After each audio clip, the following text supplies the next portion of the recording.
Did Julius Caesar exist? Did Cicero exist? Did Socrates or Aristotle or Mark Antony? Almost no one questions whether these people existed. So why is there so much controversy around the question, did Jesus exist?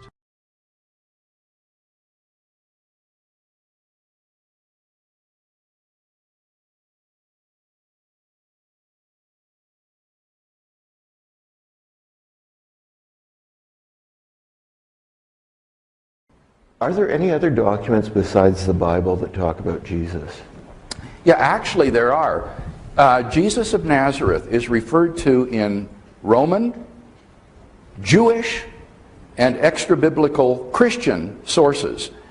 Some of these have been cataloged in a book by R.T. France, spelled like the country France, called The Evidence for Jesus, or a more recent book, The Jesus Legend by Paul Eddy and Greg Boyd has a nice chapter in which they discuss the extra-biblical testimony to Jesus of Nazareth. Josephus, for example, the Jewish historian, has a very interesting passage on Jesus and even talks about his brother James. He talks about John the Baptist. Many of the same people that appear in the biblical Gospels are there in the pages of Josephus. So it's quite amazing. We actually have more historical information about this relatively obscure man, this Galilean preacher named Jesus of Nazareth, than we do about many major figures of antiquity. So if you're interested, take a look at those books. Yeah.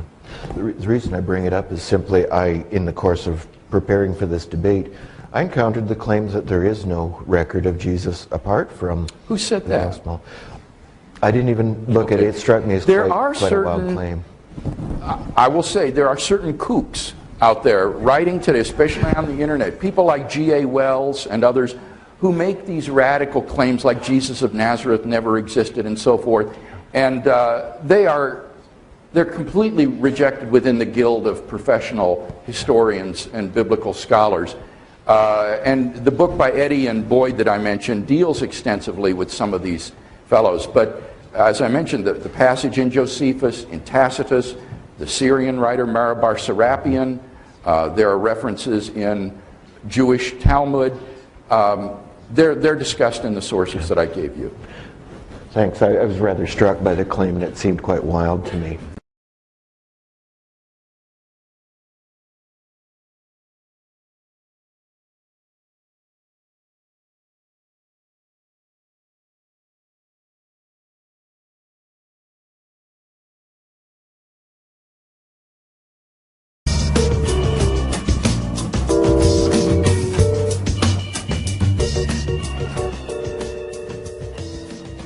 Zeitgeist, from the German Spirit of the Age, is an immensely popular movie that can be viewed all over the internet. It has millions of hits and has extreme popular appeal, especially to those who are into a good conspiracy theory.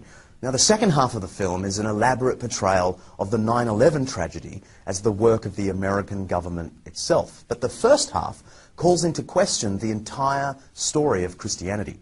Centuries of Christian history are swept away as the narrator explains that the whole thing is one large myth. Large historical claims are made that, if true, do mean it's all over for those wanting to place any hope in Jesus as someone relevant to today. To get some wisdom on this complicated topic, we've asked into the studio Dr. Chris Forbes, a senior lecturer in the Ancient History Department at Macquarie University in Sydney. Dr. Forbes is a specialist in the history of Greek thought and religion, Alexander the Great, and New Testament history. Chris, thanks for joining us. My pleasure. You've seen the Zeitgeist. What led you, an ancient historian, to watch this internet movie, and what was your initial reaction? Well, I first heard of it because my daughter was spending 5 months studying in Russia. She was at St. Petersburg, and Christian friends of hers there were getting a really hard time by people making claims from the movie, and she emailed me and said, "What can you find out about it?" So I had a look. And your response? Well, I ended up almost laughing because the claims it makes are mostly wildly wrong and in some cases simply silly. Can we focus in on what is really the heart of the claim of the movie as it connects with Jesus? And that is that the whole Jesus story of him being born right through to his crucifixion and resurrection is a mishmash of ancient mythologies. In particular, the mythology of the sun god of Egypt, Horus, we're told. Yeah, John, can I stop you there? Horus isn't a sun god. Okay, but the movie says that he is. Yes, it does, but he's not. What sort of god was he? He's the god of the sky. Ra is the sun god. Okay. That makes the connection between him being a sun god and Jesus being the son of God more difficult, doesn't it? I thought it was only a pun to start with. I mean, the son of God, S-U-N-S-O-N, it's a perfectly good pun in English. Well, it's a fairly bad pun in English. But it doesn't work in Egyptian, and it doesn't work in Greek, and it doesn't work in Latin. It's Okay. just a pun. So leaving all that aside, Yeah. the claims about this particular sky god then, Horus, are that he was born on December 25th. He was adored by 3 kings. He grew up, he had 12 disciples. He was crucified, and then he was resurrected. Well, that sounds like the Jesus story. It does, because that's what it is. But it's not the Horus story. Oh, by the way, you left out born of a virgin. Born of a virgin, indeed. Yes, except that his mother Isis wasn't a virgin. And there's no suggestion in the Egyptian sources that she was. This whole list of parallels are true of Jesus, aren't actually true of Horus at all. The ancient sources don't mention these details? It's pretty unlikely that the ancient Egyptians would say that Horus was born on December the 25th, because December is a Latin month and their calendar is completely different. Was Horus crucified and raised from the dead? No, Horus wasn't crucified. Horus wasn't killed at all. Osiris was killed, betrayed and killed by his brother Set, who then cut up his body into very small pieces and had them scattered all over Egypt so they couldn't be patched back together and resuscitated. And the rest of the myth of Osiris is about Isis gathering the pieces of his body, binding them up with bandages so that he can become the first mummy and therefore be resuscitated. But all of that happens not in historical time. That all happens in the Egyptian equivalent of the dream time, in mythological time. I guess the punchline of the Zeitgeist movie, as it connects with Jesus, is that because the Jesus story is just a mythical construct, which you're saying it isn't, the movie is saying he didn't exist. He's not a historical figure. Does that have currency in serious historical research today? No, there's no serious question for historians that Jesus actually lived. There's real issues about whether he is really the way the Bible described him. There's real issues about particular incidents in his life. But no serious ancient historian doubts that Jesus was a real person, really living in Galilee in the 1st century.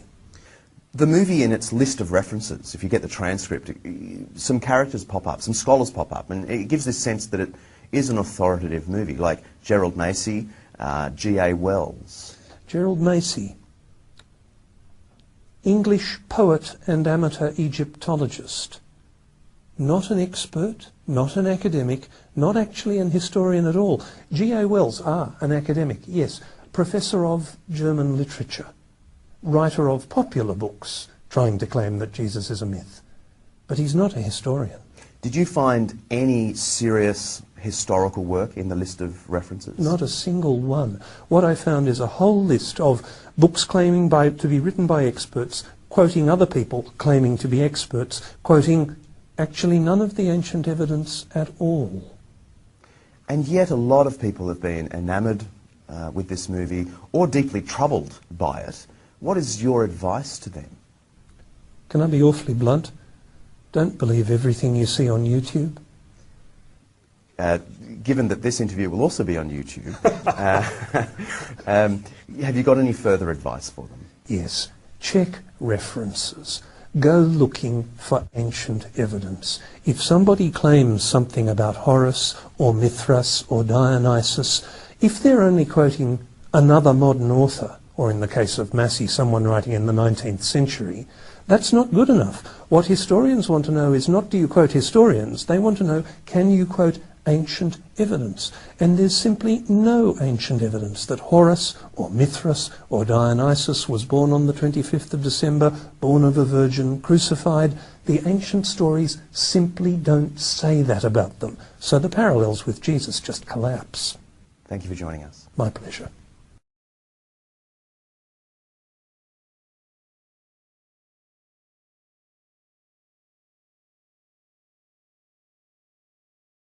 I can assure you, as a historian, that whatever else you might want to say about Jesus, he certainly existed.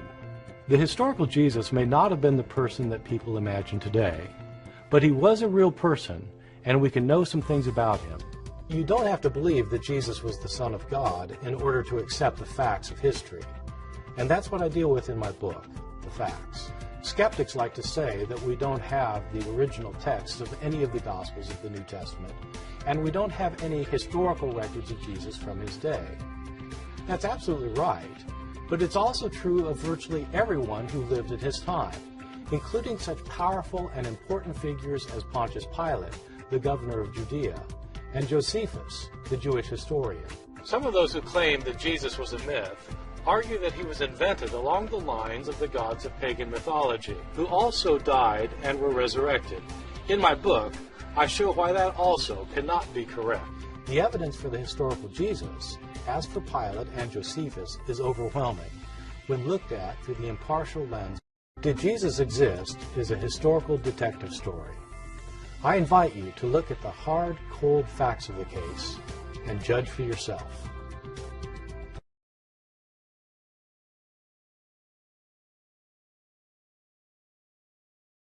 I do not see evidence in archaeology or history for a historical Jesus. Yeah, well, I do. I mean, that's why I wrote the book. Well, I mean, okay, yeah. I mean, I have a whole book on it. I mean, so there is a lot of evidence. I mean, there is so much evidence that it is not. I mean, I know in the crowds you all run around with, it's commonly thought that Jesus did not exist. Let me tell you, once you get outside of your conclave, there's nobody who. I mean, this is not even an issue for scholars of antiquity. It is not an issue for scholars.